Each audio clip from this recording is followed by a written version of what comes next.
And now, here's the host of the God, Family, and Country radio show, Lance Hoppus. Okay, this is the God, Family, Country show, and thank you for tuning in this Sunday evening. God bless you. I want to make that the preface to everything that you're about to hear on this program for the next 2 hours. You know, when we say God bless you, that's not just a statement, or that's not just something that, you know, people casually throw out. I'm a little fearful that sometimes people just, God bless you, you know. But it's really a prayer. And, you know, God bless America is a prayer for America, for all Americans. You know, that's what it's a prayer for all Americans. It's a prayer for the President of the United States and the government of this great nation. And I see my dear friend right here is wearing his Make America Great Again hat. Mine is hanging on the hat rack by my door as I go in and go out. I change hats around so much, you know, but I don't wear that one on my tractor because it needs to be kept clean. It does need to show that it's been worn, though. But that's right. But I don't want to wear it out on the tractor, and this is not a tractor day. But anyway, we have an incredible guest with us today. This man is working so hard every day of every week of his life right now, traveling all over the country, trying to get the word out on what is going on, not just in this nation, not just in your back door, but around the world with you, with America, and with Islam. And I'm going to tell you, folks, it's a dangerous, dangerous, precarious situation. So rather than me babbling on anymore, I want to go ahead and get started. Roy? Well, good to see you again, Lance. It's been a couple of weeks. I've had family in town. We had the 4th of July. We've been celebrating our freedoms, and as we should every day we wake up. And we're just one of those freedom fighters we have with us today, Chris Gaubitz, integral part in a book called The Muslim Mafia. We're honored to have Chris on us. It's not just his first visit here. He's been here several times. He's been here in the local area to speak to our local folks, so we're hoping to get him back again. But since we can't get him back in person, we've got him on the phone. So, Chris, good morning. Oh, good morning, and thank you so much for having me on. I want to tell everybody here listening to AM 930 The Answer, we certainly appreciate you listening, and to our folks on Encounter the Truth. We're doing a live webcast right now for our folks on the morning that we're taping, but we're happy to have them on board. And if you've got questions as you're listening to this, please type in on the Encounter Truth website, and we'll be glad to ask Chris those questions and get that to you. Chris, we're for those who are not familiar with Chris's background, he's a son of an Air Force OSI special agent, and I've had the pleasure of knowing and being inspired by his father, David Gaubitz, who, along with Paul Sperry, wrote a wonderful book called Muslim Mafia. Not many folks ask their son to be the key character in that book, but he has volunteered years ago to infiltrate and become a summer intern at the Council for American Islamic Relations. And we're going to talk a little bit about his experiences there. Chris has also worked for several Fortune 500 companies, conducting fraud investigations and investigating insurance issues. His investigative skills are one of the reasons why John Guandola, our good friend who's been on our show several times and is the founder and president of Understanding the Threat, took Chris on as the vice president because of Chris's experiences firsthand with the threat that you were just talking about, Lance, the Islamist apologists, the jihadists that are among us here in the United States. And thank God we have our God, our strength and our Redeemer, right, Jesus Christ, the one true God, right, versus Allah that many sadly say priests. I was listening to an article or reading an article the other day where in a Presbyterian church they were praying to Allah.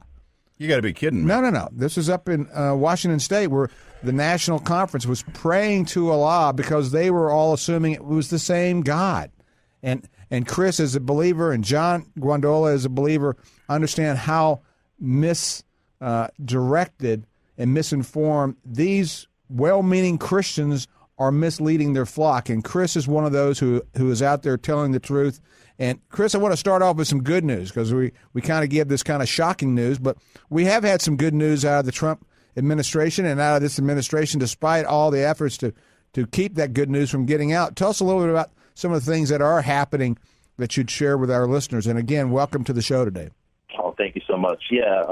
So like you said, oftentimes when we talk about the jihad, we don't have a lot of good news, but there is some good news out there. So let's lead off with some of that. The Department of Homeland Security recently cut the grant funding to the Muslim Public Affairs Council, MPAC, which is a Muslim Brotherhood organization that primarily works in the realm of media manipulation and propaganda. They work with producers, scriptwriters in Hollywood to make sure that films that come out and TV shows that come out that relate to Islam and Muslims put off the best light possible and are oftentimes not speaking truthfully about anything when it comes to Sharia, Islam, or jihad.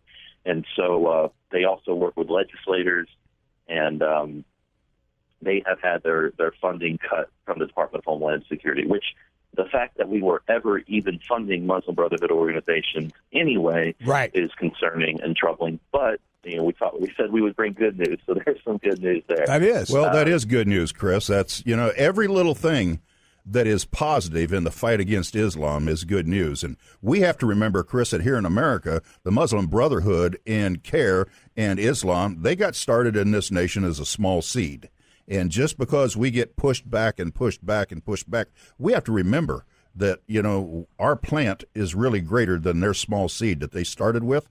And we just have to keep watering the growth of our plant, the plant of freedom and the plant of truth, and keep fighting against it, and we'll win. And I think one of the things that's so important is Christians. There's 65 million Christians, so-called Christians, born-again Christians here in the United States. And only half of those are registered voters. Right. So our listeners today who are driving, sitting at home, wherever, they need to be engaged in the political arena. And only half of that 65 that are registered, only half of those vote. Right.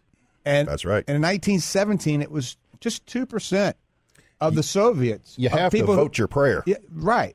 And it takes it can only take a small number, 2% of who declared themselves as true communists, were able to change in Russia what happened. And same thing. I read it was 2,000. Yeah. It's and crazy. In 1924, in Germany, it was only 2% of those who identified as Nazis. So we clearly have numbers, and Chris sees this all the time as he speaks to groups.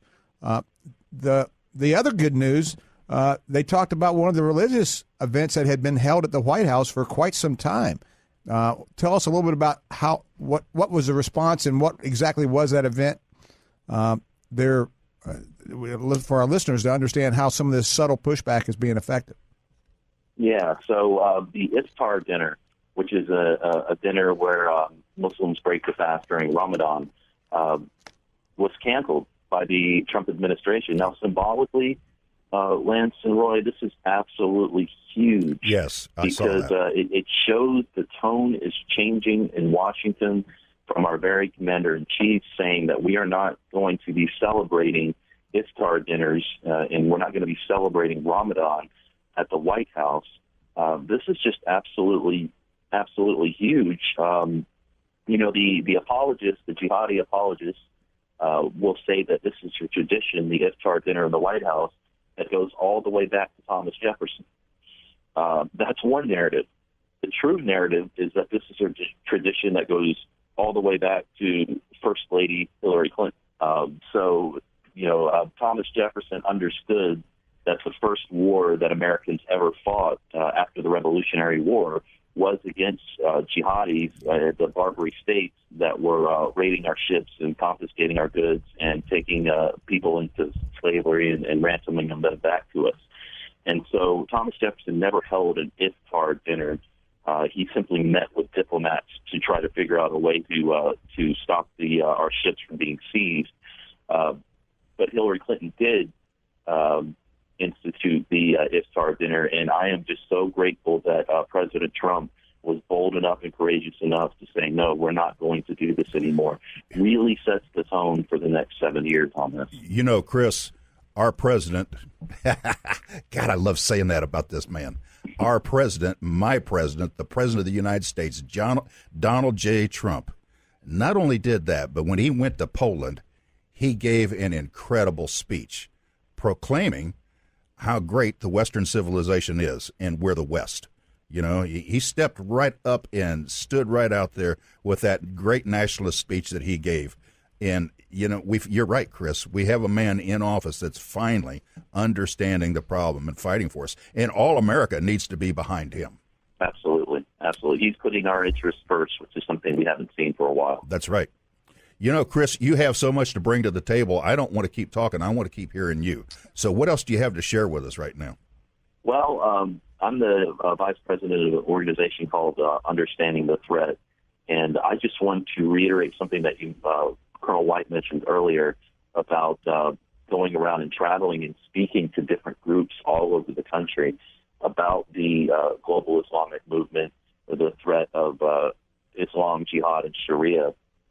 And look, I'm incredibly encouraged by what I'm seeing.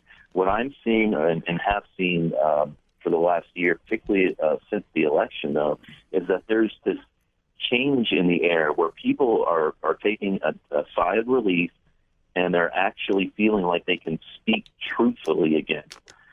Political correctness is no longer holding us prisoner. And I'm talking particularly about the Trump movement, the people that voted for President Trump. Obviously, there are people on the hard left and Sure. have been deemed progressives that are never going to embrace this speaking truthfully about much of anything, much less the Islamic threat. But for the people that voted for President Trump, that are part of what I call or what's been called the Trump movement, there's just a sigh of relief in the air where people are speaking truthfully, and at a gut level, most patriotic Americans that love this country, particularly God-fearing Christians, they understand at the pit of their stomach that the root of the problem of what we're dealing with has something to do with Islam, and they may not be able to articulate it, but they know that at its root, Sharia is the problem, and it is part of the problem. It's rooted in the problem. Again, they may not be able to defend that position, and that's what we help them with at Understanding the Threat.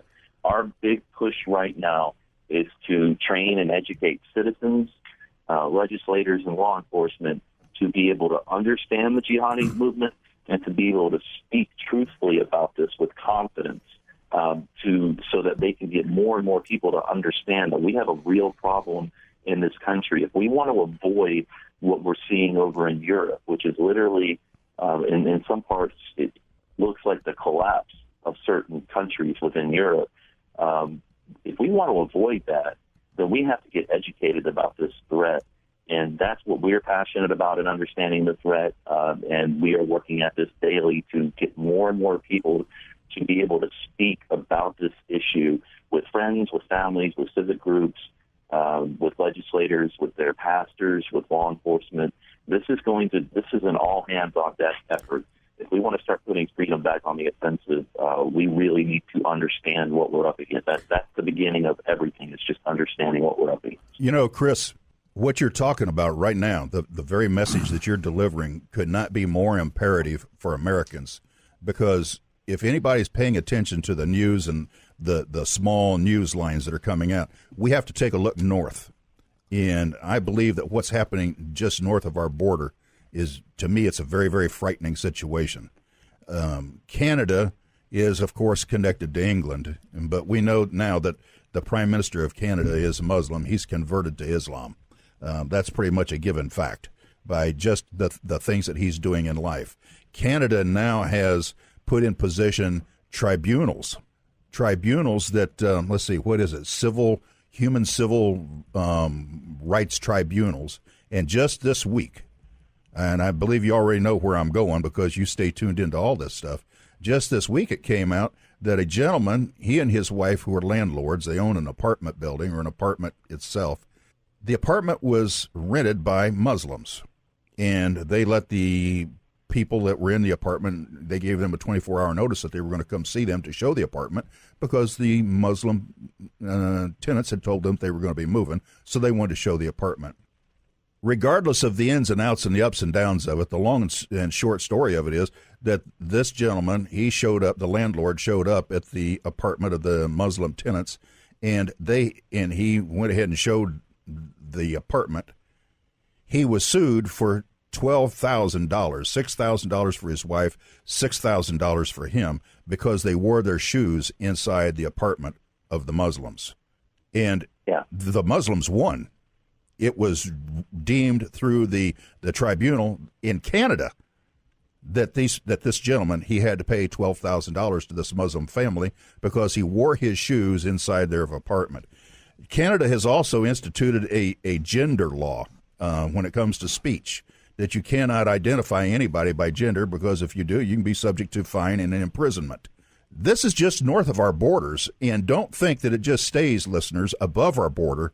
This is moving into our nation. It's happening in your neighborhoods. It's happening in your community centers. It's happening in your churches, where people are saying you can't say this and you can't say that. You can't do this and you can't do that. Please, please, please remember, as Americans, two of the most vital amendments in your Constitution are the First and the Second Amendment. And the most vital one is the first. It's your freedom of speech, your freedom to exercise your speech, your freedom to exercise your thoughts in your will and expression. And the second one is the Second Amendment, to back it up and protect it. And, Chris, we're facing this problem all across this nation because of apologists, right? Oh, look, we're facing it for a lot of reasons, and that's one of them. And I will say, everyone likes to quote Sun Tzu, if you know thy enemy, then you will be victorious in 100 battles. What they don't oftentimes remember to quote is that if you don't know thyself and thy enemy. Right. As a nation, this is a Christian nation, and Christians need to be able to speak that truth. I mean, if you were to say that even at many Christian universities, you would have students bristle. That would get uncomfortable saying that this is a Christian nation, even though the United States Supreme Court ruled on this in 1892, and from our founding, we have always been a Christian nation. And so I would argue we do not know ourselves, and we do not know our enemy, whether it is the hard left Marxist socialist groups or progressive groups or the jihadi groups. And there's always going to be an enemy. And there's going to be multiple enemies attacking us on multiple fronts. The key to defeating any of these enemies is knowing ourselves. And once we know ourselves, the task becomes much easier to identify our enemies and to be united in confronting our enemies. Now, we can have different strategies. Reasonable people that love this country can have different strategies on how to defeat the enemy, but we have to know who we are as a nation as the foundational principle of coming together to defeat any enemy. And as it stands now, I would just argue that we need to work, but from a national security standpoint, a spiritual revival in this country is necessary from a national security standpoint, where we understand who we are as a nation, that this is a Christian nation. That is an imperative that needs to stand at the forefront of everything we do going forward. We're speaking with Chris Gaubitz, Vice President of Understanding the Threat, along with John Guandola, who is the president of that great organization. Chris, we're going to talk in the second part of our show about your involvement with your internship with the Council for American Islamic Relations that laid the foundation for the book, The Muslim Mafia, that was authored by your father, former Air Force OSI agent, as well as several other interns who worked with you to collect over 12,000 documents that eventually 50 of those turned into the book, The Muslim Mafia, where you expose the complicity of groups like CARE, the Muslim Student Association, and many of these groups we've been mentioning earlier. So we'll get around to that here in the second portion, but as we get moving forward, I want your specific role when you go to a local community and you work with the law enforcement officials. Tell us a little bit about the reaction that you get from these law enforcement officials and just a hint of some of the information you're giving to them and why they give you that reaction. Sure. So the reaction that we get, this is virtually unanimous wherever we go and train. After we have done the presentation, we always ask, and this is a 3-day, our 5-shift program is a 3-day training program for law enforcement. And we always ask them, raise your hands. How many of you were aware of this information before you came in here? And unless people had already been through our training or were very familiar with our work, none of their hands go up. And then we ask them, do you think this information is critical to protecting your community? And every single hand always shoots straight up. And the reason that they're not given this information is because this training program, John Guandolo, the founder of the company, founded the first training program in the U.S. government on the threat of the Muslim Brotherhood. And that training was part of a purge in the Obama White House in the administration, to where any training that was deemed offensive to Muslims, and by the way, when I say Muslims, some of the groups that said this was offensive were the very Muslim Brotherhood groups that they were training about. The Muslim Public Affairs Council, the Council on American Islamic Relations, said that this training was offensive. And so you have agents since 2009, 2010 that have never been trained on the Islamic movement, jihad or Sharia, even though Sharia is the basis for everything the jihadi groups are doing around the world and in our own country.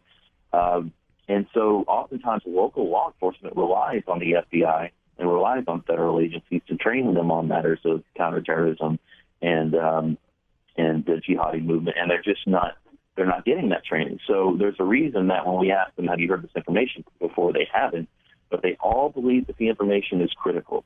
And it never ceases to amaze me that 15 years after 9/11, we still haven't identified the enemy. We're still not training law enforcement at the federal, state, and local level on Sharia, which is the basis for everything that the jihadi groups are doing. Absolutely, and our listeners, you're listening to someone who's been the tip of the spear of exposing this, Chris Gaubitz, and we're going to come back at the bottom of the hour after the news break and let Chris talk to you about some of what he saw inside the Council for American Islamic Relations, because there's nothing like reading about it or hearing testimony, but as Chris will tell us in a very compelling way, being around in the heart of the enemy, what he saw and what was revealed and what needs to come out from the Trump administration, how to change the narrative. All this stuff about Russia, he could help change that narrative if a couple things were to occur. And we're going to leave you with that teaser, and Chris and I are going to talk about that in the second portion. But Lance, it's been compelling as always to listen to Chris and to hear his thoughts.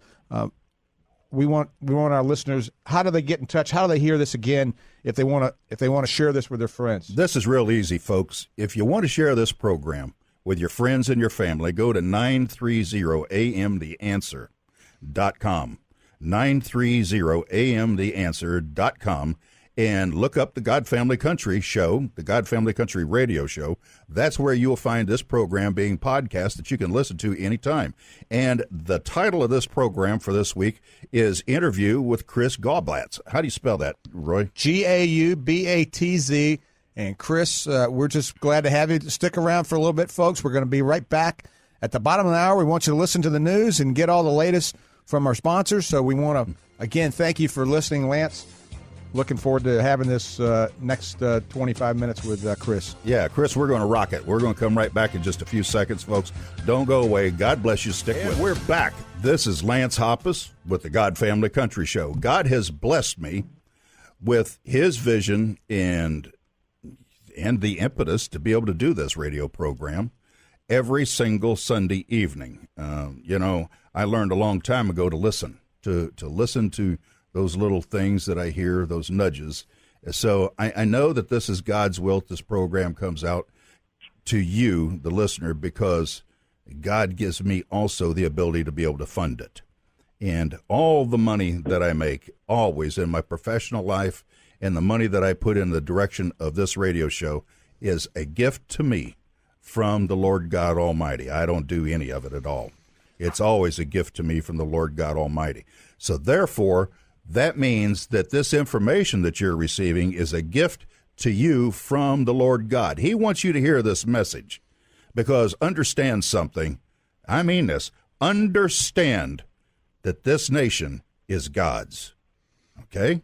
This nation was created by God, for himself, so that his word, the word of his Son, Jesus Christ, our Savior, can travel in slingshot back around the world just as it has done since the late 1800s.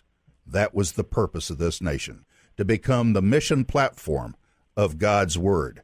Now that platform is under assault. It's being threatened. And it's being threatened from where? From Islam.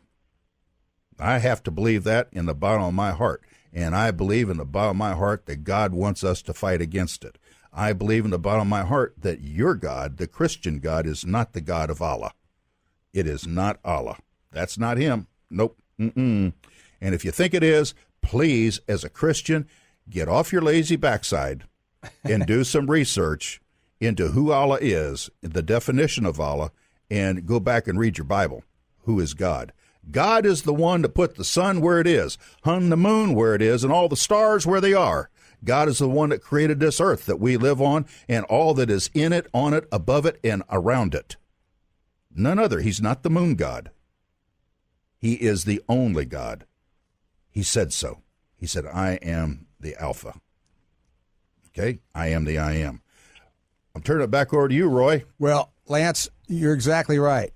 We do worship the most powerful God in the world, and what we believe and what I clearly see in the world is some of the greatest abuses that are occurring in the world are being perpetrated by Muslims who follow an Islamic ideology against other Muslims. It's a human rights issue that we as Christians are not here to hate anyone. We're not here to bring dissent. We're against all forms of violence. And I know our guest today, Chris Gaubitz, he believes that firmly. Many of our listeners, and we're grateful for the webcast that Encounter Truth. We've got some folks even from Canada that are listening in today or watching us. So if you've got questions, throw those in. But again, people will oftentimes misidentify groups, and our group is G416patriots@gmail.com. If you want to get our newsletter, learn more about this here in San Antonio, you can write to us at G416patriots@gmail.com, and that's for Galatians 4:16. When Paul came back to the Galatians to talk about Jesus Christ and what it meant and how to become a Christian, the Jews there were very resistant to the message because from his first visit, he had said, all persons, whether you're Jews, Christians, whoever, you can become a Christian. Well, from the time that Paul left and came back, the Jews began to question whether, only Jews should be Christians. And so when he came back and told that same message that all persons are open to the faith of Jesus Christ, that any person has that ability to step into that faith, they began to view him as the enemy. And Galatians 4:16 says, I am now your enemy for telling you the truth. And so we as Christians, we were all told by Jesus, and in the Old Testament and the New Testament, you're going to be persecuted for speaking the truth. And persecution is, as Chris has seen, is part of that political correctness speech that people come out. And you were just talking about earlier. Chris, you've experienced a lot of that. A lot of your presentations that are out there for the good of the community, you get shouted down or get intimidated by, not you, but by those groups who are sponsoring you, suddenly hear a lot of negative press. So you've experienced that firsthand. Is that correct, Chris? I doubt Chris gets intimidated. Absolutely. Look, it's just one of those things. If you are going to speak truthfully, I would argue about anything, whether it's the jihadi threat, whether it's the truth about our Christian founding, whether it's the Marxist socialist movements, or whether it's about Christ. If you're going to stand up and speak boldly and speak truthfully, there will always be opposition. That should never deter us, particularly as Christians, from speaking truthfully about anything. That's right, and I relate it to if you have cancer, you want not the covered truth or the protected truth to make you feel. You want to know the bold facts about what's it going to take to cure this. And what you talk about, what John talks about with understanding the threat, is the truth. And sometimes that cure may not be as painless as we would like for it to be, but it needs to be there. But I want to get right into, in this closing few minutes here we've got, and to talk about the book, The Muslim Mafia. And we're talking to Chris Gaubitz, whose father wrote the book, The Muslim Mafia, along with author Perry, Paul Sperry's co-authored with him. And this book exposes what goes on within the back seats, the back doors, the back rooms of the Islamists and the jihadists. Tell us a little bit about CARE and then what your experience was in infiltrating them and what you discovered. Sure. So in 2007 and 2008, I worked on a project, and we call it now the Muslim Mafia Project because of the book. But I actually posed as a Muslim convert, converted to Islam, posing again, undercover research, at the Dar al-Hijra Mosque in Northern Virginia, Falls Church. And this is the same mosque, by the way, that Anwar al-Awlaki was the imam of prior to me coming and doing my fake conversion there. Anwar al-Awlaki was the moderate voice of Islam until one day he showed up as an al-Qaeda leader. And yet the imam that helped me through my conversion process was Sheikh Shaker al-Saeed, who is an executive with the Muslim American Society, which the Muslim American Society is the overt arm of the Muslim Brotherhood, meaning they don't even try to hide it. Right. When your listeners hear me say the word or the group Muslim Brotherhood, they have the exact same goal and agenda and ideology as Al-Qaeda or the Islamic State. They say per their own documents and per evidence entered into court cases that their goal is to wage jihad until the entire planet is subjugated under Sharia. So I worked, I was an intern with CARE at their satellite office in CARE, Maryland, Virginia, which is in Herndon, Virginia, and in their Washington, D.C. office, which is just blocks from the White House. So when people want to wonder, why are we so catastrophically clueless on this issue, a lot of that has to do with the fact that the Muslim Brotherhood, particularly CARE, which is a Hamas organization, has an office blocks from the U.S. Capitol, and they work on a daily basis to influence legislators and influence policy. And I witnessed that firsthand while I was working undercover there. Some of the things that are detailed in Muslim Mafia, but I'll just give your listeners an overview of what we ended up finding during this project, where for 6 straight months I was undercover with this Hamas organization, CARE. I witnessed them conspire to cover up fraud, which was committed by one of their immigration attorneys. I found documents, which, by the way, ended up pulling, I think you mentioned this earlier, 12,000 pages of documents showing CARE was involved in fraud, terrorism, sedition, treason, you name it. One of the documents that was pulled out of their offices, because remember, I was preserving evidence. So, they do a lot of shredding at Hamas, and who does the boring work like shredding?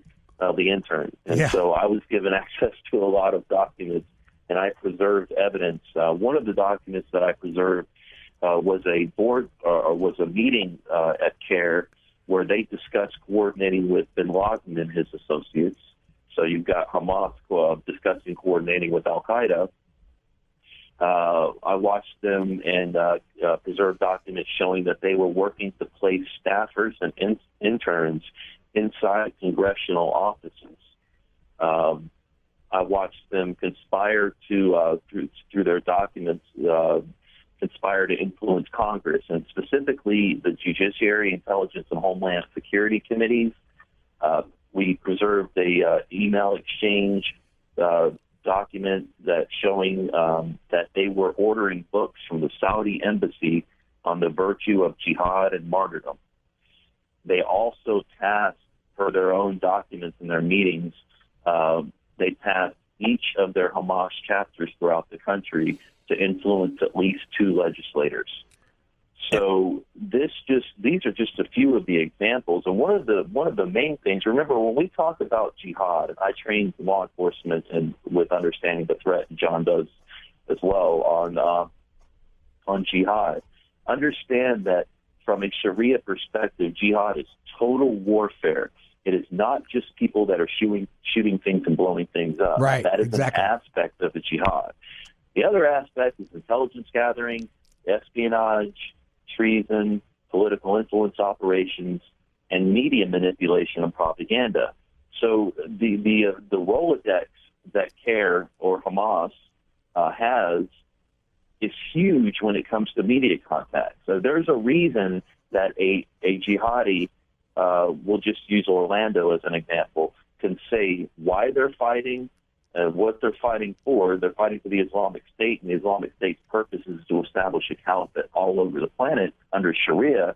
And then the media will immediately get out and say this has nothing to do with Islam. Where are they getting that narrative from? Exactly. And it is CARE and the Muslim Brotherhood that is pushing that narrative. This is a war of narratives right now. One narrative says this has nothing to do with Islam, and the other narrative is the truth. Well, we saw that very clearly in the San Bernardino, where actually the family was surrounded by CARE representatives. Once the Mateen out there conducted or had his attack, before anything could occur, you had CARE surrounding that family in front of the cameras saying, this is not Islam. This is not anything to do with a religion. And anyone who spouts that basically is a racist. So CARE was there before the news was there. Exactly. Well, certainly. And again, it's so they knew it was going to happen. Well, I won't say that they knew it was going to happen. Well, that's okay. I haven't seen any evidence of that fact. What I'm saying is that, as Chris says, they are so primed and ready that their response team is so well oiled that they are there almost, and the cameras are told where to go, what to do.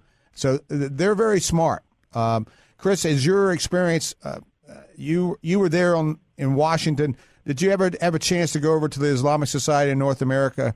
There on 110th Maryland Avenue. It's right near the Capitol. You had some relations or any contact with people from ISNA? Well, they had are you talking about the Islamic Center, the Interfaith Saudi Islamic Center?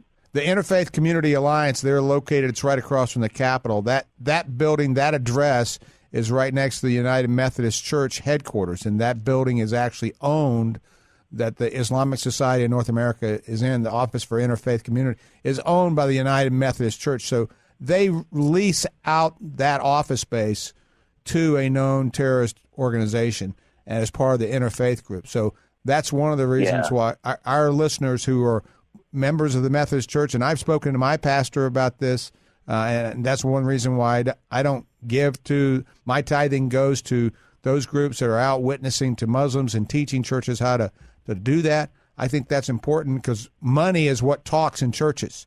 And when we realize that there are Presbyterian churches, there are Methodist church, Baptist churches that have ties and that support and really work with these interfaith groups, I think, and CARE, that's part of the influence operation that you're really talking about, is how effective that influence operation, we think, as you mentioned, was law enforcement and legislators, but it's in our pulpit, isn't it not? Oh, absolutely. In fact, that's one of their biggest pushes for what they call civilization jihad, is to destroy America from within by our own hands. And so they're going to, interfaith dialogue movement is a big part of the Muslim Brotherhood's overall strategy to destroy America from within, because if you can influence pastors and get them to say that we all worship the same God, and to actually get them to where they will not speak truthfully about Islam, or in many cases where they teach them about a version of Islam that is simply not true, which, by the way, this probably comes as no shock to your listeners, and I know it doesn't come as a shock to you, but per Sharia, Muslims are obliged to lie if it advances the jihad. That's right. And so we shouldn't be shocked when we see that. And one of the biggest spokespersons out there today on the Islamic Apologist Tour is Linda Sarsour. Tell us a little bit about who this woman is and what her role has become within the movement. Well, I think she's the poster child for what we term as the red-green axis, where you've got the hard-left Marxist socialist groups working hand-in-hand with the jihadi groups. She is the poster child for that. Her family is Palestinian, and she has family members, per her own words, that are Hamas. And Hamas, by the way, is the Palestinian branch of the Muslim Brotherhood. Right. She is on the speaker circuit for the Muslim Brotherhood, meaning she speaks for CARE, which is per the Department of Justice, is a Hamas organization. Right. She goes on speaking tours with the Islamic Society of North America, which, again, identified by the Department of Justice as a Muslim Brotherhood organization that was funneling money to a designated foreign terrorist organization, Hamas. So we should not be shocked that a jihadi, Linda Sarsour, speaking at a jihadi conference, ISNA, recently came out and called for jihad against the Trump administration. That should come as no surprise. Maybe we should be surprised that they allowed it to get out on the air. But what's interesting is that, again, 15 years after 9/11, and if you read the stories, whether it's from the Washington Post or Time magazine or from other mainstream media outlets, there seems to be this debate about what jihad is, even though in Sharia, jihad has always been legally defined as warfare against non-Muslims. Right. There's never been any ambiguity about what jihad is. Jihad's ultimate purpose is to wage war through all means necessary to establish the Islamic State under Sharia, to subjugate the entire planet under Sharia. And yet you look at the dialogue going on after she makes this comment, and you've got people apologizing for it, saying that, well, she really meant an inner struggle. Now, I would just ask a simple, logical question. How do you wage an inner struggle against anything? Right. Well, and you also, I always, show me, I'm real simple. Show me a Islamic sect or doctrine. The four major schools all support what you just said, that it is warfare against the non-believers. Show me an Islamic doctrine that supports what they're saying. Not what some talking head says, but just show me. And there's not. There's not an Islamic doctrine out there that competes. And so it really becomes one of facts. And we're speaking with Chris Gaubitz, who is Vice President of UnderstandingTheThreat.com. You can go to that website. If you are a law enforcement official listening here, or you have family members in the law enforcement, please go to that website, reach out to them. What's the best way to get in touch with you or John, Chris?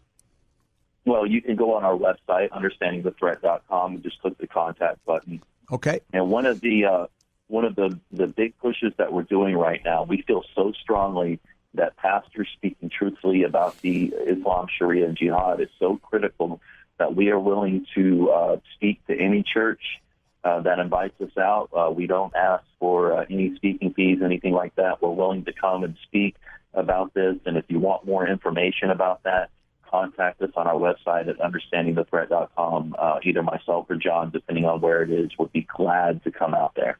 Absolutely. And we hope that'll happen. As Linda is taking the tour around, you mentioned this red-green axis and this the working with the various groups. We saw Linda being a spokesperson for when the women's marches were going on, and there was all kinds of protests against women or for supporting women and against Trump. She was a leading advocate and one of the leading spokespersons there in Washington, D.C. when they had the and yet you have within the Islamic ideology the concept of female genital mutilation that she says is not a religious practice but a cultural practice. Is this That's not true? Okay. Any thoughts or any facts that kind of support your position versus what Linda's saying, that it's just a cultural thing? Well, in Islam, Muhammad is considered to be the perfect example of a man. And Muhammad, while he didn't oblige Muslims, in other words, he didn't say you have to engage in FGM or female genital mutilation, he allowed it. All he said was is that do not cut too deep. There's a hadith about that. So Islamic scholars have weighed in for centuries about this to where it is allowed in Islam. It's not obliged, it's allowed. And so to say that this has nothing to do with Islam when their prophet, who is considered to be the perfect example of a man, allowed that practice to go on, says everything. It has everything to do with Islam. And in Jihad Watch, Robert Spencer, who I know is you and Robert and John are all in the same sheet of music, he cites on his website 3 different hadiths that say specifically that, and they do say, do not cut severely. And let's be very clear about this.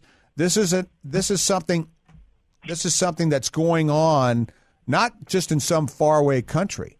This is something that's going on here in the United States. In the city of Detroit, a doctor was arrested when it was determined that they had, in fact, conducted and executed this female genital mutilation, and not just once, but several times. And that was charged with practicing medicine that was to the harm of the young child. So it is not some faraway concept. And in the state of Maine, they just had a vote on this, and it was voted down by the Democrats.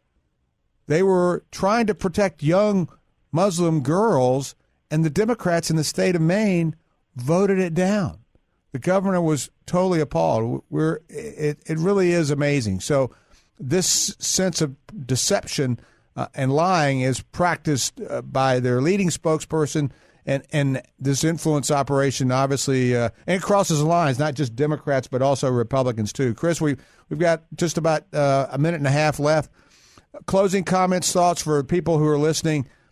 We've shared some of the good news. There are some good things going on out there, but give us some closing comments.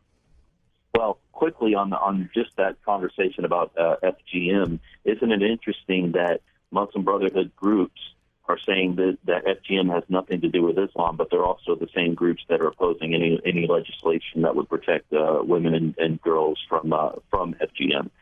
Just an interesting observation there. Exactly. But look, for everyone that's listening right now, this is the fight of our generation right now.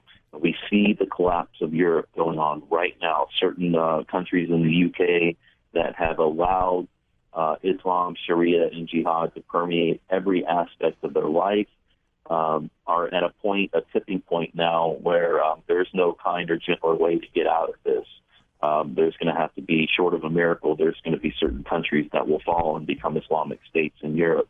If we don't get involved right now by educating ourselves, educating our friends and families, educating our legislators, our sheriffs, and our pastors, we are not very far behind, just a matter of a few years behind of what we're seeing in Europe. And I would just ask everyone, if you care about the future of this nation, which I know many of you, probably most of you do, please get involved. We can help you with that at understandingthethreat.com. There is a great synopsis of the threat if you want to learn more, called Raising a Jihadi Generation. Absolutely. A book by the UTT's founder, John Guandolo. You can get at that on our website, understandingthethreat.com. Look, we need you. Any way that you can help get this message out, particularly on social media or speaking with friends and family, pastors and sheriffs, we need you to get involved right now.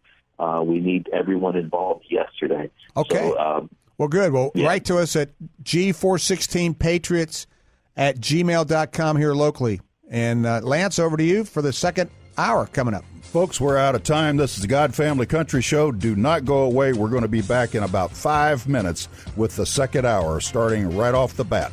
God bless you. Do not go away.